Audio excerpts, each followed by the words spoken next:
এটা নিয়ে আমি সারা জীবন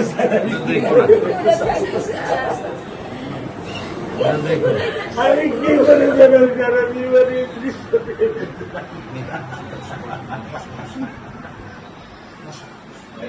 আমার এই দৃশ্য আমি কি দিয়ে পূরণ করবো?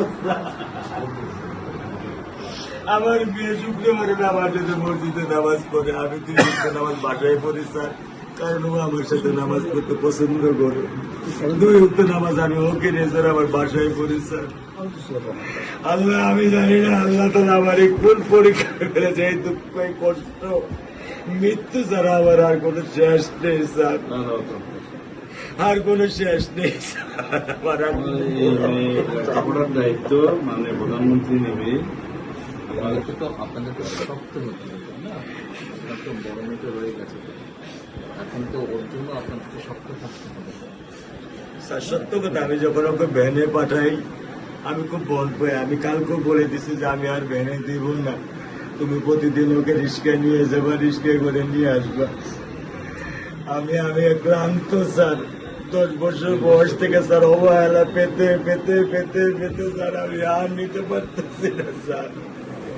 আল্লাহ আমার ভাগ্যে দিচ্ছে, আমি কি করবো কি করবো?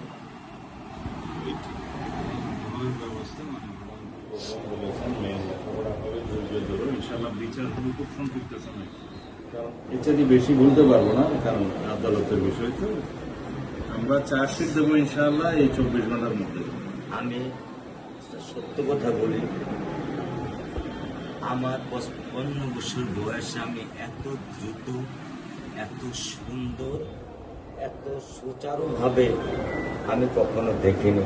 এটা বুঝতে পারছি, এটা আমি বুঝতে পারছি স্যার।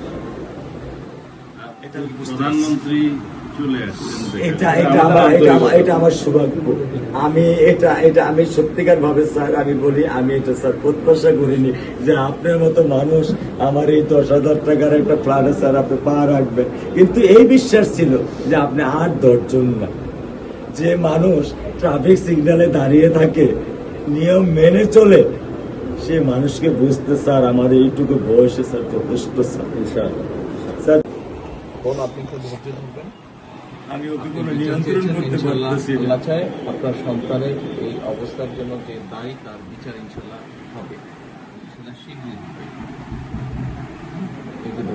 আর মালিক যে আল্লাহ তাআলা মালিক, ওনার কাছে সাহায্য, ওনার কাছে সাহায্য চান, আল্লাহ রহম করলেন, সব কিছু দিতে।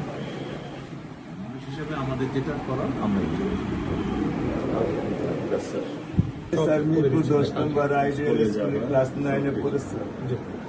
টোটাল ওগুলা নিয়ে চিন্তা করবেন না, ওগুলা ইনশাল্লাহ পারছে। আপনি যখন যেহেতু বলেছেন, আপনি আপনার কষ্টের কথা বলেছেন, সেই ব্যাপারে আমরা যেটা আমাদের পক্ষে সম্ভব ইনশাল্লাহ